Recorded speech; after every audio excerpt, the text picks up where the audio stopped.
Hello everyone, welcome to sweet memories. Upcoming రివ్యూలోకి వెళ్ళిపోదాం. కౌశికి మీనన్ తన్ని ఫాలో అవుతున్నాడు అని జగదాత్రి కేదార్కి కాల్ చేసి చెప్పడంతో జగదాత్రి కేదార్ వెంటనే అలర్ట్ అవుతారు. రమ్య అండ్ కిరణ్కి కాల్ చేసి కౌశికి ఉన్న లొకేషన్కి వెళ్ళమని చెప్తారు. కరెక్ట్గా అప్పుడే మీనన్ కౌశికిని బెదిరిస్తూ, చూడండి మేడం, మీరంటే నాకు చాలా రెస్పెక్ట్, కాబట్టి నేను చెప్పిన మాట మీరు వినండి, లేకపోతే మీ కూతుర్ని నేను కిడ్నాప్ చేసి తీసుకువెళ్ళిపోతాను అని అంటారు. అదే టైంకి దేవా కౌశికి కార్లో ఉన్న హ్యాండ్ బ్యాగ్ని తన చేతిలోకి తీసుకొని హ్యాండ్ బ్యాగ్లో ఉన్న ఆ కుంకుమ భరిణని ఓపెన్ చేస్తాడు. ఓపెన్ చేసి కుంకుమలో కలిసిపోయి ఉన్న ఆ డైమండ్స్ని చెక్ చేసుకుంటాడు దేవా. ఇంక వెంటనే బ్యాగ్ అక్కడ పడేసి కౌశికి బ్యాగ్లో ఉన్న కుంకుమ బన్నతో మీనన్ దగ్గరికి వస్తారు. ఇంకా మీనన్ వెంటనే ఆ కుంకుమ బన్ని తీసుకుంటారు. చూడండి కౌశికి మేడం, నేను వచ్చింది ఇదిగో దీనికోసమే. ఇంత చిన్న విషయానికి ఎందుకు చెప్పండి అంత డిస్కషన్ చేశారు? ఇంకా మీరు సేఫ్, మీ కూతురు కూడా సేఫ్. కానీ ఒకటి గుర్తుపెట్టుకోండి, ఎప్పుడైనా నాలాంటి వాళ్ళతో మీరు చాలా జాగ్రత్తగా మెలగాలి. గన్ లాంటివి మాకు చూపించద్దు. రేయ్, మేడంని వదిలేయండ్రా అని ఇంకా అలా మీననైతే అక్కడి నుండి వెళ్ళిపోతూ ఉంటాడు. ఒక్కసారిగా కౌశికి ఆలోచనలో పడుతుంది. ఇంకప్పుడే జేడి, కేడి, కిరణ్, రమ్య ఒక చోట ఉండి బాగా ఆలోచిస్తూ ఉంటారు. అసలు కౌశికి వదినని వాళ్ళు ఎక్కడికి తీసుకువెళ్లారు, ఏ లొకేషన్లో ఉన్నారు, నాకేమీ అర్థం కావట్లేదు అని ఇంకా ఒక రూట్ని ఫాలో అవుతూ వెళ్తారు జగదాత్రి అండ్ కేదార్. వెళ్ళి చూసేసరికి అక్కడ కీర్తి ఆడుకున్న బొమ్మ అండ్ దాని వెనకాలే హ్యాండ్ బ్యాగ్ కనబడతాయి. వెంటనే జగదాత్రి అలియాస్ జేడి, కేడి పరిగెత్తుకుంటూ వెళ్ళి ఆ రూట్ని ఫాలో అవ్వగానే కౌశికి వాళ్ళ పాప కనబడతారు. ఒక్కసారిగా షాక్ అయిపోతుందన్నమాట జేడి. కౌశికి గారు, మీరిక్కడున్నారేంటి? లేవండి, ఏమైంది మీకు అని అడుగుతారు. జేడి, నీకు ఈ విషయం ఎలా చెప్పాలో నాకు అర్థం కావట్లేదు అని అంటారు. మీరు దేని గురించి మాట్లాడుతున్నారో నాకు అర్థం కావట్లేదు కౌశికి గారు అని అంటారు. మొన్న వ్రతంలో మా నిషి 5 కుంకుమ బర్లని ఆర్డర్ ఇచ్చింది. అందులో 4 పేరెంటాలకి ఇచ్చింది, కానీ 1 మా ఇంట్లో మిగిలిపోయింది. ఇప్పుడు మీనన్ నన్ను ఫాలో అయింది ఆ ఒక్క కుంకుమ భరిణ గురించే. దాన్ని నాకు చేతిలో చూపించి వెంటనే అక్కడి నుండి వెళ్ళిపోయాడు. అసలు ఆ కుంకుమ భరిణలో ఏముందో, ఏం జరుగుతుందో నాకు అర్థం కావట్లేదు. వాళ్ళ మాటలు బట్టి వింటుంటే అందులో ఏదో విలువైన వస్తువే ఉందని అనిపిస్తుంది. కానీ మా ఇంట్లో వాళ్ళే ఎవరో తనకి హెల్ప్ చేస్తున్నారు. అది యువరాజ్ ఏమో నాకు అనిపిస్తుంది అని అంటారు కౌశికి. లేదు కౌశికి గారు, మీరు అలా నెగిటివ్గా థింక్ చేయకండి. అయినా మేమున్నాం కదా, ఇప్పుడు మీరు మాకు ప్రాబ్లమ్ని చెప్పారు కదా, మేము ఖచ్చితంగా సాల్వ్ చేస్తాం. మీకు పాపకి ఏం కాలేదు కదా, ఇంకా మీరు హ్యాపీగా మీ ఇంటికి వెళ్ళండి. ఈ విషయాన్ని మీ ఫ్యామిలీ మెంబర్స్తో షేర్ చేసుకోకండి, బికాజ్ వాళ్ళు కూడా ప్యానిక్ అవుతారు. సో ఎవరిదంతా చేస్తున్నారు, అసలు ఆ కుంకుమ భరణలో ఏముంది, అండ్ ఎవరు మీపై ఇంతలా నింద పడేలా చేశారు అనే విషయాల్ని మేము కనిపెడతామని కౌశికి అండ్ పాపని ఇద్దరిని ఇంక పంపించేస్తుంది జగదాత్రి. వెంటనే జేడి, కేడి ఇద్దరు మాస్క్ తీసి మాట్లాడుకుంటూ ఉంటారు. జేడి, నాకేమీ అర్థం కావట్లేదు. అయినా యువరాజ్ ఎప్పటి నిండో ఇంట్లోనే ఉంటున్నాడు, అండ్ యువరాజ్ మీనన్ కాల్ని ఆన్సర్ చేయకపోవడం, అటెంప్ట్ చేయకపోవడం కూడా నేను చాలాసార్లు గమనించాను. అలాంటప్పుడు ఇలా ఎందుకు చేస్తాడు అని ఆలోచిస్తూ ఉంటే నాకు అదే అర్థం కావట్లేదు. నాకెందుకో నిషి పైన డౌట్ వస్తుంది. మనం ఒకసారి నిషికాని ఖచ్చితంగా ఫాలో అవ్వాలి. రమ్య, వెంటనే నిషిక ఎక్కడుందో తన లొకేషన్ నాకు షేర్ చేయనంటారు. ఇంకా వెంటనే నిషిక లొకేషన్ని కిరణ్ వాళ్ళు షేర్ చేస్తారు. సో షేర్ చేసిన వెంటనే నిషికాకి తెలియకుండా నిషికాని ఫాలో అవుతూ ఉంటారు జేడి అండ్ కేడి. ఇదంతా సైడ్ మిర్రర్లో నుండి చూస్తూ ఉంటుంది నిషిక. ఏంటి, నన్ను జేడి, కేడి ఫాలో అవుతున్నారా? ఖచ్చితంగా అదిగో ఆ జగదాత్రినే నన్ను ఫాలో అవ్వమని వీళ్ళకి చెప్పుంటుంది. ఇప్పుడు చూడు వీళ్ళకి నేను ఎలా జలక్కిస్తానో అని కార్ని మధ్యలో ఆపి దిగి వెంటనే మీనన్కి కాల్ చేస్తుంది నిషిక. ఇంకా అలా ఆగి చూస్తూ గమనిస్తూ ఉంటారు నిషికాని జేడీకేడి. హలో మీనన్, ఎందుకు ఎందుకు నన్ను ఇంత ఇబ్బంది పెడుతున్నావు? ఎందుకు నన్ను ఇంత టార్చర్ పెడుతున్నావు? నేను నీకు ఏం పాపం చేశానని? ఆ రోజు మా ఇంట్లో వాళ్ళకు కూడా చెప్పకుండా నీ దగ్గరికి నేను ఎందుకు వచ్చాను? నాకు నీతో డీల్ కుదుర్చుకోవడం ఇష్టం లేదని, మా ఫ్యామిలీ పరువుని కాపాడాలనే నీ దగ్గరికి వచ్చాను. కానీ నువ్వు అదంతా పట్టించుకోకుండా కేవలం నాతో డీల్ మాట్లాడాలనుకున్నావు. ఆ డీల్ ఆ రోజు నేను వద్దన్నాను. నువ్వు మా వదినని ఎందుకు కిడ్నాప్ చేశావు? ఎందుకు మా వదినని బెదిరించావు? ఇప్పుడు చెప్తున్నాను, విను. నేను నా భర్త ఎప్పటికీ నీ కోసం పని చెయ్యము అని కాల్ కట్ చేస్తుంది నిషిక. ఇంకా నిషిక మాటల్ని నిజమని గట్టిగా నమ్ముతారనమాట జేడి కేడి. నిషిక వీళ్ళు ఖచ్చితంగా నమ్ముతారు అని వెనక్కి తిరిగి చూడకుండా అక్కడి నుండి వెళ్ళిపోతుంది. ఇంకా అలా మీనన్కి మ్యాటర్ అంతా అర్థమవుతుంది. ఏంటి లేడీ ఫాక్స్ ఇంతలా ఏమార్చి మ్యానిపులేట్ చేసి మాట్లాడుతుంది? ఎవరో ఫాలో అయి ఉంటారు, అందుకే వాళ్ళ నుండి తప్పించుకోవడానికి ఇలా మాట్లాడుతుంది లేడీ ఫాక్స్ అని చెప్పి ఇంకా ఆలోచనలో పడి ఒక ప్లేస్లో లొకేషన్ షేర్ చేస్తాడు మీనన్. సో అలా జేడీకేడి అయితే నిషి మాటల ప్రకారం నిషి యువరాజ్ కూడా మీనన్కి హెల్ప్ చేయటం లేదు. మరి మీనన్కి హెల్ప్ చేస్తున్న ఆ వ్యక్తి ఎవరికేడి అని అంటారు. నాకు అదే అర్థం కావట్లేదు జేడి. అదెవరో మనం ఖచ్చితంగా తెలుసుకోవాలి అని ఇంక జగదాత్రి కేదార్ ఇద్దరు కలిసి అక్కడి నుండి వెళ్ళిపోతారు. అలా జగదాత్రి కేదార్ వెళ్ళిపోగానే మీనన్ చెప్పిన ప్లేస్కి మీనన్ ఇచ్చే డబ్బుల కోసం రీచ్ అవుతుంది నిషిక. హే లేడీ ఫాక్స్, ఇప్పుడు నాకు అర్థమైంది నేను కరెక్ట్ మనిషితోనే డీల్ చేసుకున్నానని. నీ ఎంట్రీ కోసం చాలామంది వెయిట్ చేస్తున్నారు లేడీ ఫాక్స్, రా కిందకి దిగు అని అంటారు. వెంటనే ఇంకా అలా నిషిక కారులో నుండి కిందకి దిగి మీనన్ దగ్గరికి వస్తుంది. నేను నీ పొగడ్తల కోసం ఇక్కడికి రాలేదు మీనన్ బాయ్, నువ్విచ్చే డబ్బుల కోసం వచ్చాను. ఎక్కడ నా 1 crore ఎక్కడా అని అడుగుతారు. ఇంకా వెంటనే రే దేవా ఇచ్చేసేయ్ అని అంటారు. 1 crore బ్యాగ్ అయితే నిషికాకి ఇస్తాడు. లేడీ ఫాక్స్, నువ్వు చేసిన ఫస్ట్ డీలే బంపర్ హిట్ అయింది కాబట్టి ఇకపై ఎలాంటి డీల్ వచ్చినా నేను నీకు చెప్తాను. అండ్ నీకు ఈసారి డబ్బులు కాదు, నా డీల్లో పర్సంటేజే ఇస్తాను, ఏమంటావు అని అంటారు.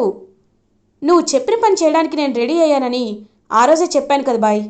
ఓకే, ఇప్పుడు కోట్ ఇచ్చావు, రేపు పర్సంటేజ్ ఇస్తానంటున్నావు. నీకోసం నేను ఖచ్చితంగా ఏదైనా చేస్తాను. కానీ ఒకటి, ఇంకొకసారి నా ఫ్యామిలీ మెంబర్స్ని ఇలా ఇబ్బంది పెట్టినట్టు చేయొద్దు. ఎందుకంటే నాపై వాళ్ళకి డౌట్ వచ్చిందంటే నన్ను యువరాజ్ని ఇంట్లో నుండి గెంటేస్తారు అని అంటుంది. లేదు లేదు, నువ్వు నీ ఫ్యామిలీకి ఎన్ని రోజులు దొరికిపోకుండా ఉంటావో అప్పటి వరకు నువ్వు సేఫ్గానే ఉంటావు. బట్ నీ ఫ్యామిలీ సంగతి నాకెందుకు? నీ ఫ్యామిలీకి దొరకకుండా ఉండకుండా చూసుకోవాల్సింది నువ్వు. ఈసారికి కుంకుమ బన్న మిస్ చేసినట్టు ఇంకెప్పుడు మిస్ చేయకు లేడీ ఫాక్స్, అప్పుడు నీకు ఎలాంటి ప్రాబ్లం ఉండదు కదా. రే పదండ్రా అని ఇంకా అలా మీనన్ అక్కడి నుండి వెళ్ళిపోతాడు. ఇంకా 1 crore తీసుకొని వస్తుందన్నమాట నిషిక ఇంటికి. ఇది ఇలా ఉండగా నైట్ అవుతుంది. జగదాత్రి కేదార్ కౌశికి దగ్గరికి వస్తారు. కౌశికిని చూస్తూ, వదిన మీరు కీర్తి విషయంలో ఇంకా భయపడుతున్నారా అని అంటారు. అవును దాత్రి, ఈరోజు నేను చాలా నిస్సహాయిత స్థితిలోకి వెళ్ళిపోయాను. వాళ్ళేదో వాళ్ళకి కావాల్సింది తీసుకొని వెళ్ళిపోయారు కాబట్టి నా కీర్తి నా దగ్గర ఉంది. ఒకవేళ నాలాంటి వాళ్ళు కాకుండా పాపం ఏమీ తెలియని వాళ్ళు, నిరుపేదవాళ్ళు, ఎవ్వరి అండా లేని వాళ్ళు, వాళ్ళ పరిస్థితి ఏంటి? వాళ్ళ పిల్లలకి సేఫ్టీ ఎక్కడుంది దాత్రి అని అంటారు. అవును వదిన, ఈ మధ్య సిటీలో చైల్డ్ ట్రాఫికింగ్ ఎక్కువగా ఉంది. అది కూడా ఎవరు లేని వాళ్ళని చూసి పిల్లల్ని ఎత్తుకొని వెళ్ళిపోతున్నారు. పిల్లల్ని కిడ్నాప్ చేసి వాళ్ళని చిత్రహింసలు చేస్తూ వాళ్ళలో కొంతమందికి కాళ్ళు చేయి విరక్కొట్టి సిగ్నల్స్ దగ్గర అడుక్కునేలా చేస్తున్నారు. బెగ్గింగ్ మాత్రమే కాదు, ఇంకా చాలా అంటే చాలా ఘోరాలు చేస్తున్నారు వదిన. ఇవన్నీ వెలుగులోకి రావాలి, కానీ ఎప్పుడు వస్తాయి వదిన అని అంటారు. ఖచ్చితంగా వస్తుంది దాత్రి, దీని వెనక ఉన్నది మీననే అని నేను ఖచ్చితంగా ప్రూవ్ చేస్తాను. నా చేతిలో మీడియా ఉంది. ఒక్కసారి నేను మీనన్ గురించి ఒక స్టోరీ లైన్ రాశానంటే ఖచ్చితంగా అది గవర్నమెంట్ వరకు వెళ్తుంది. పోరాడతాను, ఖచ్చితంగా పోరాడతాను. మీనన్ చైల్డ్ ట్రాఫికింగ్ని ఖచ్చితంగా ఆపేలా ఇంకొకసారి పిల్లల జోలికి రావాలంటే భయపడేలా నేను జేడీ కేడీలతో కలిసి ఒక ప్రోగ్రామ్ని కండక్ట్ చేస్తాను అని ఇంకా కౌశికి చెప్తుంది. పాపం జగదాత్రి కేదార్ చాలా హ్యాపీగా ఫీల్ అవుతారు. అవును, ఇంతకీ శ్రీవల్లి ఎక్కడ అని చెప్పి శ్రీవల్లి దగ్గరికి వెళ్తారు. శ్రీవల్లి కనీసం భోజనం కూడా చేయకుండా పాపం చాలా అంటే చాలా బాధపడుతూ ఏడుస్తూ ఉంటే కౌశికి శ్రీవల్లి దగ్గరికి వెళ్తుంది. శ్రీవల్లి, ఎందుకు బాధపడుతున్నావు? నీకు జరిగిందేదో జరిగిపోయింది కదా. ఇప్పుడు వదిన ఏమీ అనటం లేదు కదా, లైక్ పిన్నేం అనటం లేదు కదా, పిన్ని నీ విషయంలో మారింది కదా, ఇంకా నువ్వేమీ బాధపడద్దు అని అంటారు. వదిన, కానీ నేను నిజం చెప్తున్నాను వదిన, వాడికి నాకు ఎలాంటి సంబంధం లేదు వదిన అని అంటుంది. సరే, నేను నిన్ను పూర్తిగా నమ్ముతాను, నువ్వేమీ బాధపడద్దు, రా భోజనం చేయని చెప్పి పాపం జగదాత్రి కేదార్ వాళ్ళే శ్రీవల్లికి భోజనాన్ని తినిపిస్తారు. ఇది ఇలా ఉండగా నిషిక ఆ 1 crore ఒక బ్యాగ్లో తీసుకొని వెళ్ళి తన రూమ్లో పెట్టుకుంటుంది. వదిన, నేను ఏమీ చేయలేను అన్నారు కదా, నాకు బిజినెస్ చేత కాదు అన్నారు కదా, బిజినెస్ కంటే ముందు నేను ఎంత రిచ్చో మీకు ఖచ్చితంగా చూపిస్తాను అని వెంటనే ఇంకా జ్యువెలరీ షాప్ వాళ్ళకి కాల్ చేస్తుంది. హలో లాల్ గారు, రేపు మీరు మన సిటీలో ఉన్న ది బెస్ట్ జ్యువెలరీ డిజైన్స్ని మా ఇంటికి తీసుకురండి అని చెప్పి కాల్ కట్ చేస్తుంది. నేనేంటో నా రేంజ్ ఏంటో ఖచ్చితంగా చూపిస్తా అని చెప్పి అలా ఇంకా కోపంతో రగిలిపోతూ ఉంటుంది నిషిక. ఇది ఇలా ఉండగా మార్నింగ్ అవుతుంది. నిషిక చెప్పినట్టే గోల్డ్ షాప్ ఓనర్ అయితే నిషిక వాళ్ళ ఇంటికి వస్తారు. కౌశికి, లాల్ గారు మీరేంటి ఇక్కడ అని అడుగుతారు. నాకు నిషిక మేడమే కాల్ చేసి రమ్మన్నారు మేడం అని అంటారు. ఏంటి, నిషి కాల్ చేసిందా? నిషి నువ్వే రమ్మన్నావా అని అడుగుతారు. అవును వదిన, నేనే రమ్మన్నాను అని అంటుంది. ఎందుకమ్మి అని అడుగుతుంది వైజయంతి. ఎందుకేంటి? రేపు నా బర్త్డే కదా, అందుకే నేను నగలు కొనుక్కోవాలనుకుంటున్నాను అని అంటారు. ఒక్కసారిగా యువరాజ్ వాళ్ళు షాక్ అయిపోతారు. ఇంకా వెంటనే యువరాజ్, నిషి నీకెవరు పిచ్చా? అయినా ఇప్పుడు గోల్డ్ రేట్ ఎంత ఉందో చూసావు కదా, ఇప్పుడు నా దగ్గర ఇంత డబ్బు లేదు అని అంటారు.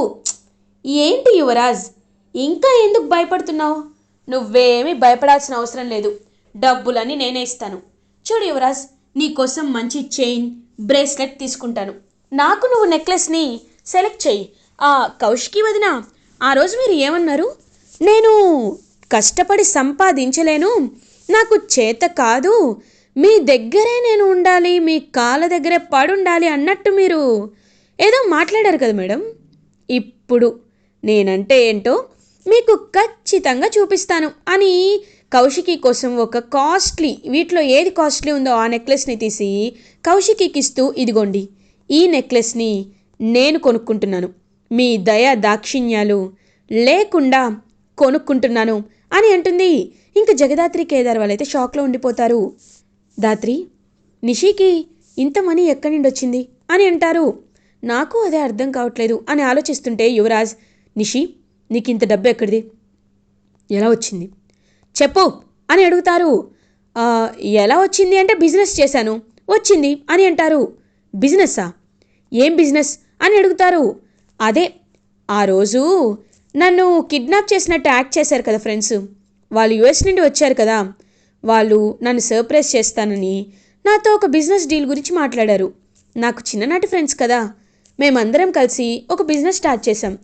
యాక్చువల్లీ నాకు పెట్టుబడి లేదు, నేను క్యాపిటల్ కాంట్రిబ్యూట్ చేయలేను అన్నాను.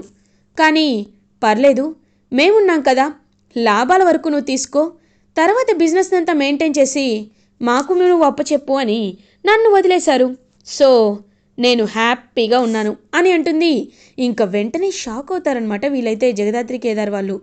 ఏంటి, వాళ్ళు బిజినెస్ చేశారా? ఆ రోజు తను మీనన్ని కదా కలవడానికి వెళ్ళింది, అంటే నిషి బిజినెస్ చేసింది మీనంతోనేనా అని చెప్పి ఒక్కసారిగా షాక్లో ఉండిపోతారనమాట. ఇంకా అలా వీళ్ళైతే JD KD alias Jagadhatri and Kedar ఇంకా అలా ఇటువైపు మీననైతే నవ్వుకుంటూ ఉంటాడు. ఏంటి బాయ్, ఎందుకలా నవ్వుతున్నారు అని అడుగుతారు. ఏం లేదు, ఆ నిషిక లేడీ ఫాక్స్ అన్నాను కానీ డబ్బుల విషయంలో చాలా ఆశపోతు, ఎందుకంటే ఖచ్చితంగా ఇప్పుడు ఆ లేడీ ఫాక్స్ ఆ డబ్బుని ఖర్చు పెడుతుంది. ఆ డబ్బులు ఎక్కడి నుండి వచ్చాయి అనే ఒక సోర్స్ అనేది ఉండాలి కదా. ఆ సోర్స్ గురించి ఆలోచిస్తూ ఉంటే అప్పుడు అర్థమైద్ది వాళ్ళకి తను బ్లాక్ మనీని కూడా పెట్టుకుంటుంది అని. బ్లాక్ మనీ ఉంటే ఏం చేస్తారు?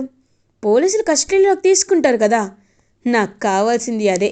వాళ్ళ ఇంటి పరువు పోవాలి, వాళ్ళు మన కింద పని చేయాలి అని ఇంకా అలా కోపంతో రగిలిపోతూ ఉంటాడు మీనన్.